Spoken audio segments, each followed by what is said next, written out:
자, 페이지 155쪽 이어서 보겠습니다. 자료 분석입니다.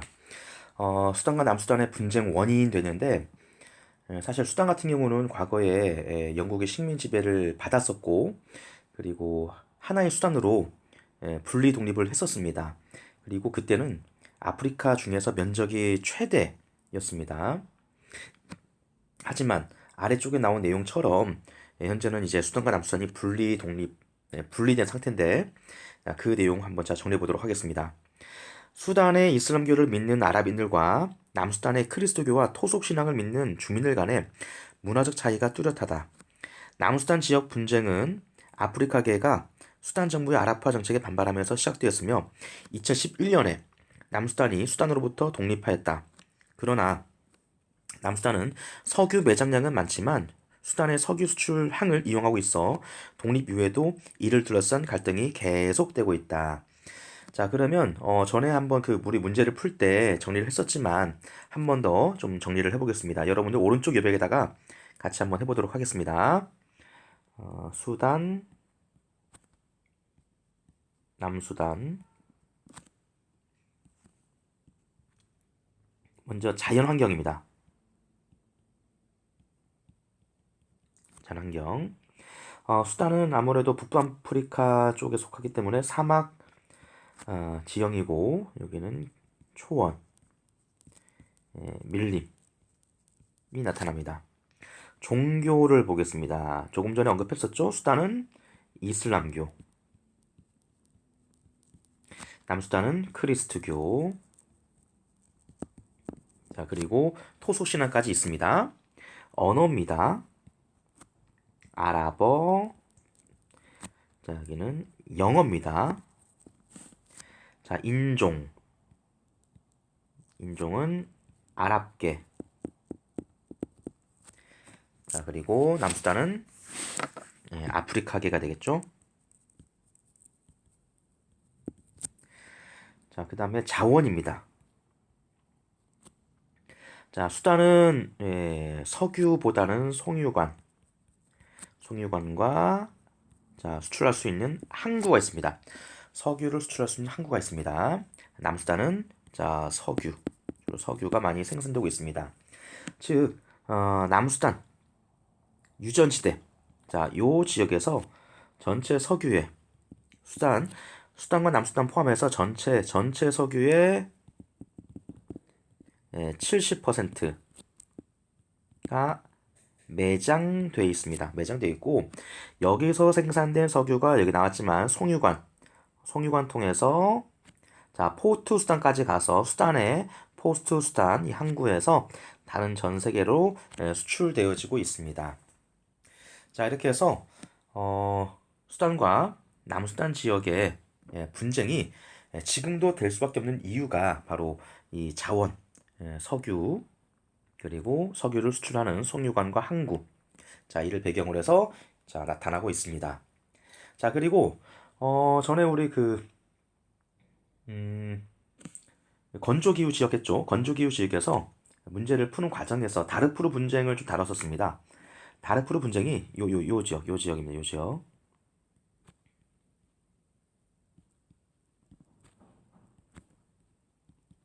다르푸르 분쟁 지역 되겠습니다. 자, 사실은 사막화가 되면서 더 이상 살기가 어려워진 이 사막화 진행 지역 사람들이 점점 남쪽으로 오게 되면서 남쪽의 기존 주민들과의 다툼, 현재까지 나타나고 있다라고 정리를 했었습니다. 이거는 일종의 사막화가 원인이 돼서 나타난 분쟁이긴 합니다. 하지만 이 북부 지방과 남부 지방의 그 외 여러 가지 이런 요소적인 또 갈등이 있죠. 그와 이제 같이 연계되면서 분쟁이 좀 더 커진 그 예가 되겠습니다. 자, 그 다음에 아래쪽에서 자, 수단과 남수단의 분쟁 말고도 좀 추가적으로 하나 더 해보겠습니다.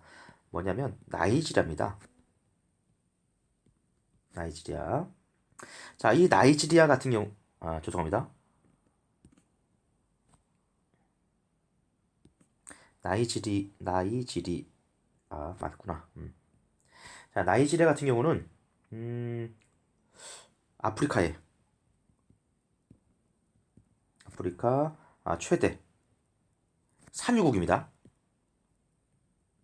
물론 북부 아프리카에 뭐 알제리, 튀니지, 뭐 니제르, 죄송합니다.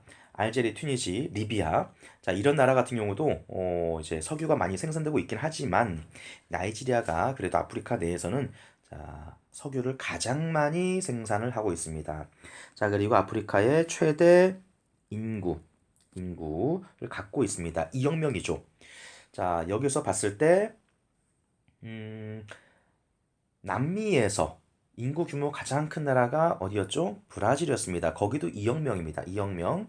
자, 근데 나이지리아 같은 경우도 2억 명입니다. 인구 규모가 거의 비슷하다.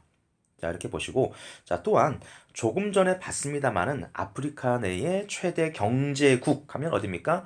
남아공이었습니다. 남아공.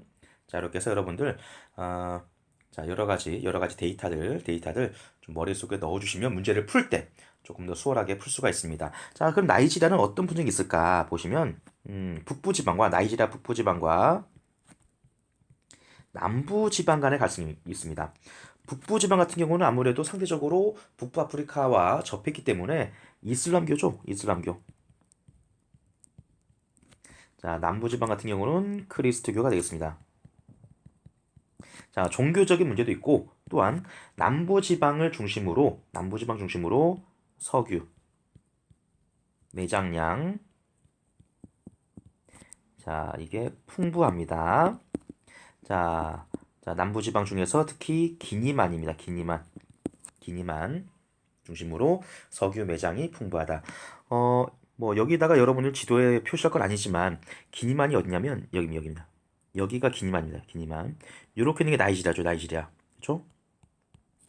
나이지리아 북부지방 같은 경우 아무래도 북부아프리카와 좀 가깝기 때문에 종교적으로 이슬람교, 남부지방 같은 경우는 아무래도 사하라 이남아프리카와 좀 인접한 뭐 거기에 포함되는 부분이기 때문에 크리스교 비율이 높습니다. 또한 기니만의 석유 배장량이 풍부하다라고 보시면 되겠습니다.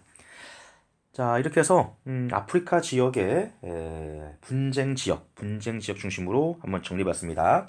한 번 더 보겠습니다. 첫 번째 어디 봤습니까? 르완다 내전 봤습니다. 두 번째 아파르테이트 중심으로 해서 남아공 봤습니다.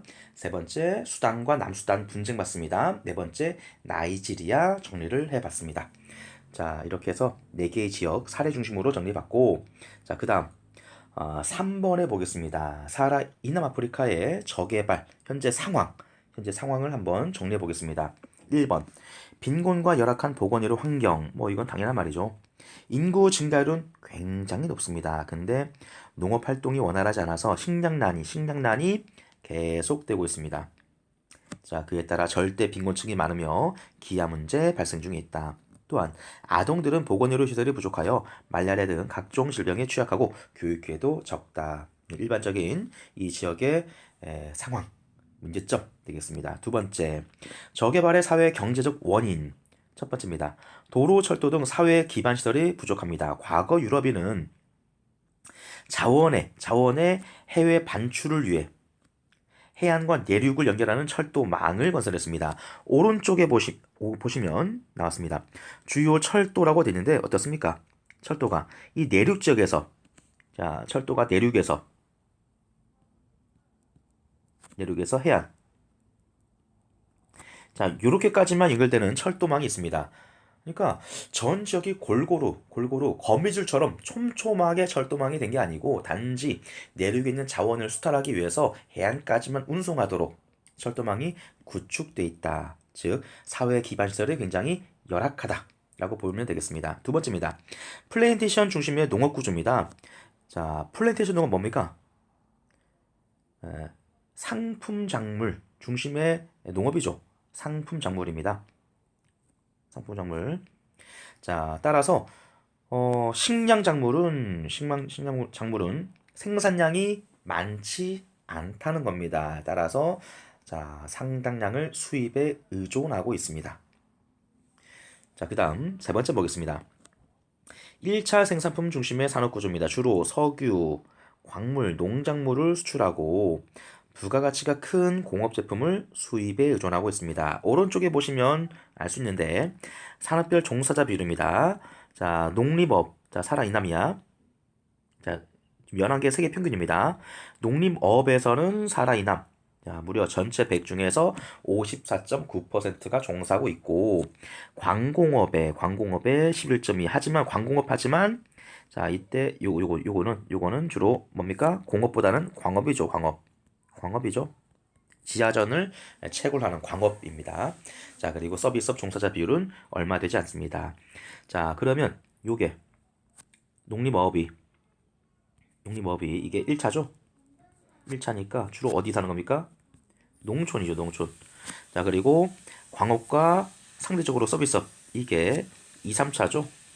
2, 3차 산업 같은 경우는 요거는 주로 도시에 거주하는 거죠. 자, 이렇게 딱 보니까 이 비율이 뭐랑 같습니까? 바로 도시화율과 비슷합니다. 자, 보니까 합해서 거의 약 40%죠. 아프리카의 도시화율이 약 40%입니다. 그리고 자, 상대적으로 농촌 같은 경우는 거주 비율이 60%. 이렇게 해서 종사자 비율과 도시화율이 거의 비슷하게 나타나고 있다라고 보시면 되겠습니다. 이렇게 보면 도시화율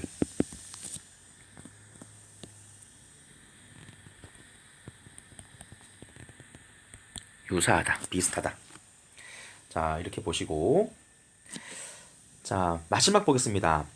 외국 투자에 의존하는 경제 구조를 가진 나라가 많다. 그렇죠? 왜냐하면 기술과 자본이 많이 부족하기 때문에 외국에 의존하는 그런 그렇게 나올 수밖에 없는 상황인 거죠. 굉장히 안타깝죠. 그렇죠? 자, 오른쪽에서 우리 자료 좀 빠진 거 좀 한 번 더 정리해 보겠습니다. 보시면 주요 연안항이 있고 그 다음에 실선된 게 연중 강수로입니다. 자, 1년 내내 연중이니까 1년 내내 배항해가 가능한 수로 되겠습니다. 반면에 점선은 계절 강수로입니다. 자, 지금 연중 강수로 보면 콩고강이 있죠, 콩고강. 왜죠, 여기가? 열대. 우림이죠, 열대 우림. 열대 우림이기 때문에 1년 내내 비가 상당해서 1년 내내 유량이 풍부한 겁니다. 자, 그래서 1년 내내 배가 다닐 수가 있는 거고 반면에 자, 이거 주겠습니다. 나이저강 같은 경우는 중간에 점선 있죠, 점선 있죠. 계절 강수로입니다. 자, 어느 계절은 배가 다닐 수 있지만 어느 계절은 배가 못 다니는 겁니다. 왜? 우기와 건기가 나눠진 기후 되겠습니다. 즉 여기 같은 경우는 AW죠. 사바나 기후죠. 사바나 기후. 그 때문에 건기가 있어서 일정 계절에 있어서는 배가 다닐 수가 없는 하천이다라고 하는 겁니다. 자, 그렇게 정도만 알아두시고 열대우림이냐 아니면 사바나 기후냐에 따라서 달라진다. 하지만 나일강 같은 경우는 어떻습니까? 나일강이 상류가 열대우림이죠. 자, 그 때문에 나일강은 1년 내내 배가 다닐 수가 있는 강수로다라고 보시면 되겠습니다. 자, 그 다음 오른쪽 보겠습니다. 아프리카의 카카오 주요 재배 지역입니다. 특히 열대 기후 중심으로 재배가 되고 있습니다. 카카오 주요 재배 지역. 열대 기후 나타나는 기니만 연안은 세계적인 카카오 생산지이다. 자, 이렇게 보시면 되겠습니다.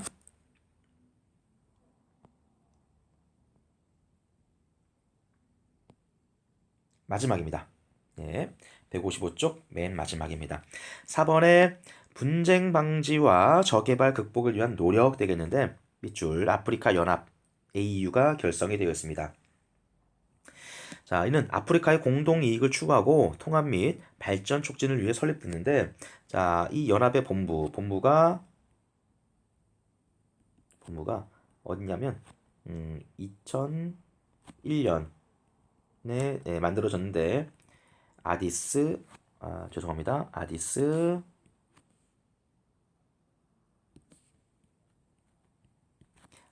아바바입니다. 어디죠? 예, 맞습니다. 자, 에티오피아 수도가 되겠죠? 아디스아바바, 에티오피아 수도입니다. 기후 그때 배웠었죠? 뭡니까? 열대 고산기후죠. 열대 고산기후. 해발 고도가 높은 곳에 위치했습니다. 자, 그리고 좀 안타까운 게 이것도 아프리카 연합 본부도 예, 아프리카 그 연합에 같이 이제 결성이 된 그 나라들의 자본으로 만들어진 게 아니고 중국 자본이 건설해 줬습니다. 중국이 아프리카의 진출을 위해서 좀 밑밥을 깔아둔 거죠. 예, 그렇게 보시면 되겠습니다. 좀 안타까운 거죠. 현재 총 55개국이 참여해 있습니다. 자, 그리고 두 번째 국제에서 협력으로 도로, 철도, 의료시설 분야 등의 공적 개발 원조가 활발하고 그러니까 공적 개발 원조니까 공적이니까 다른 나라 정부 차원에서 뭐 지원이다라고 보시면 될 것 같고 3번입니다. 국민 통합을 위한 정책을 실시하여 민주주의 제도가 정책되고 적극적인 교육 투자로 미래 세대를 키우는 국가들이 서서히 증가 중에 있다. 이렇게 희망적인 메시지를 우선 남겨봅니다. 자, 다음 페이지 가겠습니다. 마지막 페이지입니다.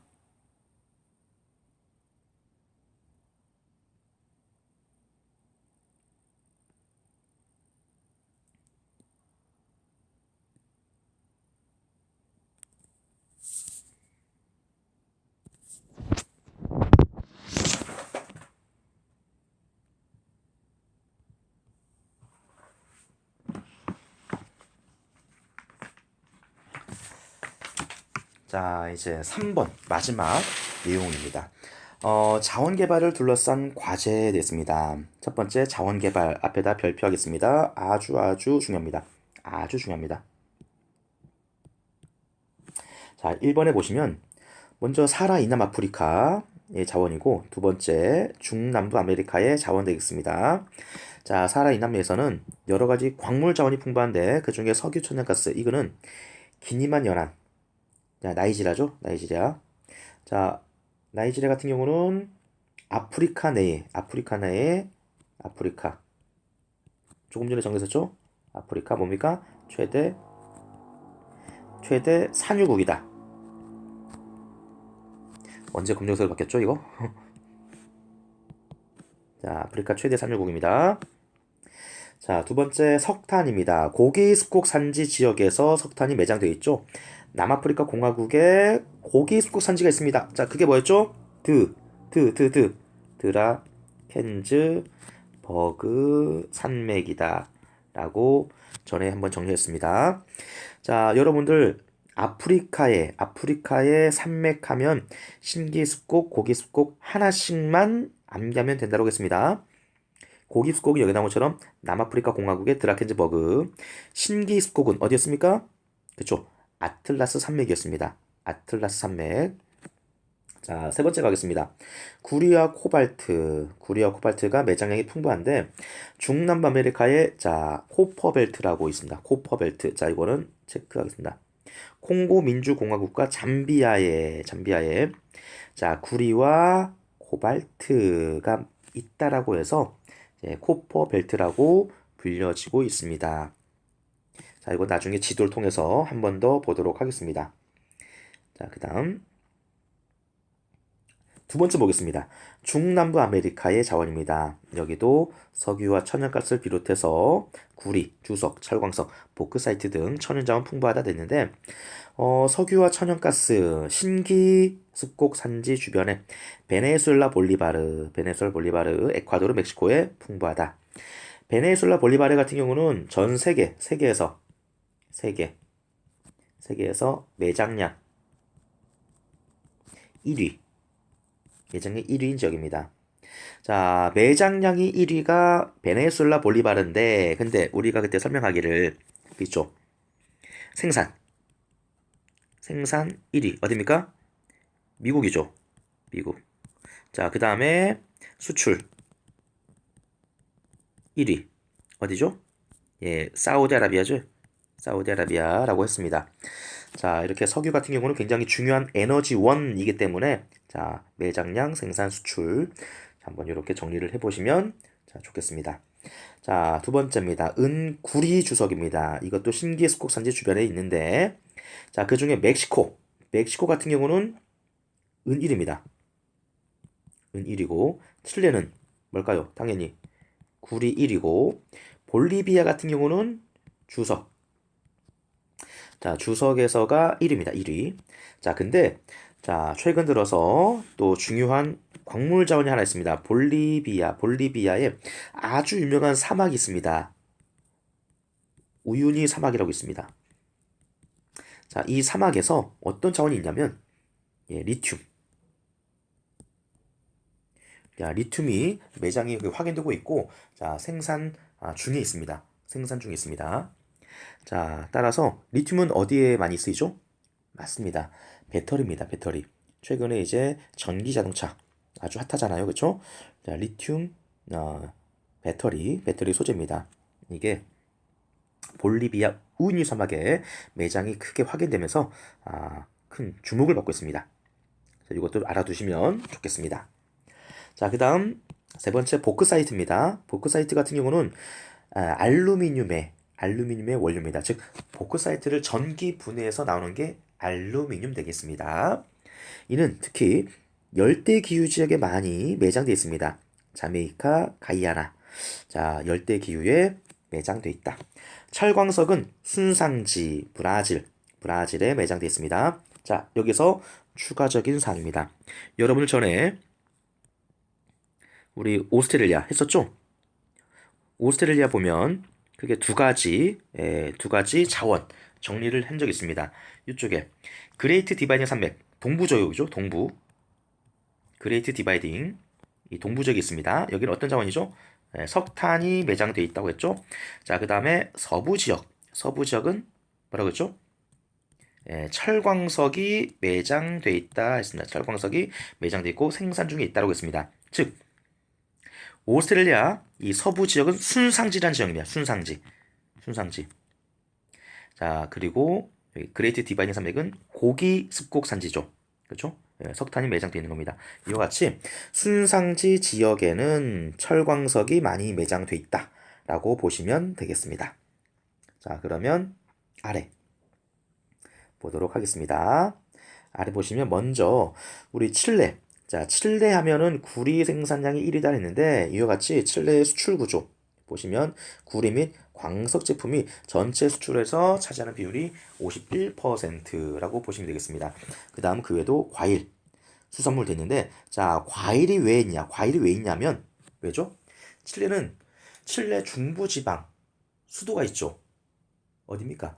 산티아고입니다. 산티아고 그 기후가 뭐였죠? 칠레 중부지방의 산티아고 기후. 그쵸? 바로 지중해성 기후입니다. 때문에 과일 생산량이 많겠죠. 뭐 오렌지나 포도 등 생산이 많이 있습니다. 즉 칠레 포도주도 굉장히 유명합니다. 자, 그 내용 참 같이 보겠습니다. 중남부 아메리카 여러 국가들은 특정 자원에 대한 수출 의존도가 높은 편이다. 특히 칠레는 구리입니다. 구리가 수출에 차지하는 비율이 높은데 해당 자원의 국제 가격 변동에 따라 자국 경제가 큰 영향을 받고 있다라고 되어 있습니다. 아래 보겠습니다. 조금 전에 그 두 개의 지역 자원 분포를 한번 정리해봤는데 이를 지도로도 한번 정리해 보겠습니다. 자, 우선 사라 이남 아프리카입니다. 먼저 석유 어디라고 했죠? 석유? 예, 그쵸. 기니만이죠, 기니만 연안. 특히 나이지리아가 아프리카의 최대 산유국이다라고 했습니다. 자, 두 번째 석탄. 자, 석탄은 어디였습니까? 석탄은 나왔죠. 저게. 자, 남아공의 드라켄즈버그 산맥입니다. 드라켄즈버그 산맥, 그쵸? 남아공의 드라켄즈버그 산맥. 자, 그 다음 자, 여기 왼쪽에 있죠? 왼쪽에 구리. 자, 구리. 자, 구리 같은 경우 어디였죠? 구리? 요렇게. 구리가 예. 자, 콩고 민주공화국. 그다음 아래쪽에 잠비아입니다. 자, 여기 코퍼벨트입니다. 그쵸? 코퍼벨트.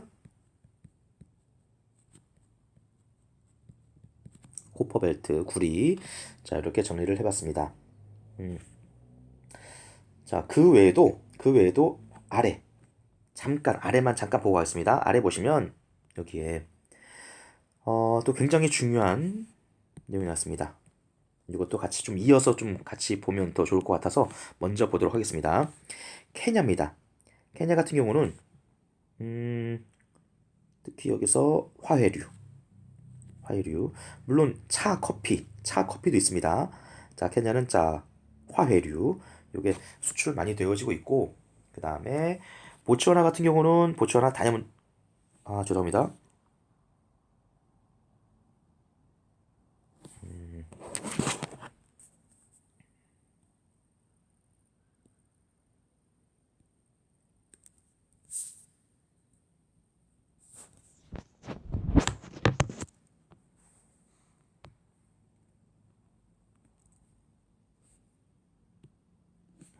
자, 화해류. 그 다음에 보츠와나는 다이아몬드 봐주시고, 나이지리아 했죠, 우리? 석유입니다, 석유. 자, 이렇게, 자, 수출 많다.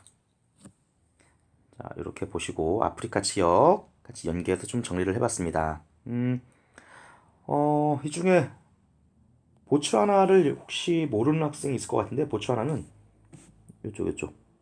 요게 보츠와나입니다, 요거. 보니까 다이아몬드 이거 있죠? 다이아몬드가 보츠와나 여기 있습니다. 자, 보츠와나 같은 경우는 다이아몬드 생산이 상당히 많이 되고 있지만 정치 경제가 굉장히 안정적인 그 국가입니다. 신기할 정도로.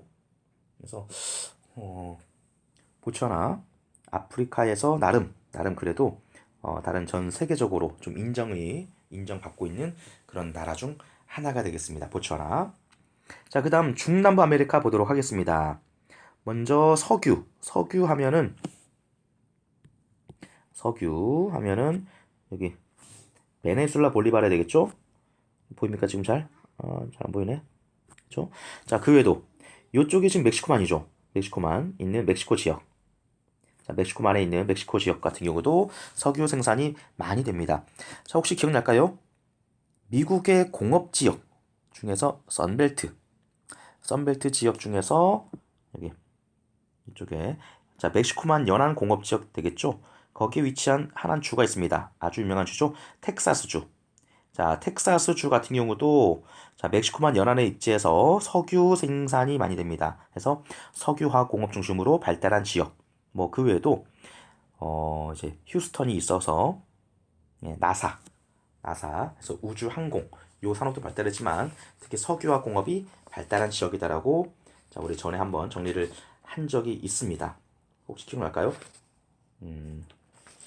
한번 여러분들 139쪽에 보시면 정리가 되어 있습니다. 예, 나중에 한번 보시기 바랍니다. 자, 그 다음에 철광석. 자, 철광석 같은 경우는 어떤 지형이죠? 순상지라고 했습니다. 순상지. 그래서 브라질 순상지 지역 중심으로 철광석이 많이 있고, 다음 중요한 게 여기 예, 구리 있죠, 구리. 구리가 어디 있죠? 구리가 자, 여기 구리. 여기 구리 여기 있네요. 이렇게 구리. 자, 칠레의 구리 매장과 생산이 아주 많다. 자, 오른쪽에 읽으면서 마지막 마무리하겠습니다. 사하라 이남 아프리카는 남아프리카 공화국에서 석탄 생산을 바라며 콩고 민주공화국에선 잠비아에 이어지는 코퍼벨트의 구리와 코발트가 풍부하다. 기니만 연안의 나이지라는 세계적인 산유국이다. 중남아메리카는 베네수엘라 볼리바르에 석유가 많이 매장되어 있는데 또한 브라질은 철광석, 칠레는 구리 매장량이 풍부하다라고 되었습니다. 자, 넘어가겠습니다. 마지막. 자, 자원의 이용과 분배.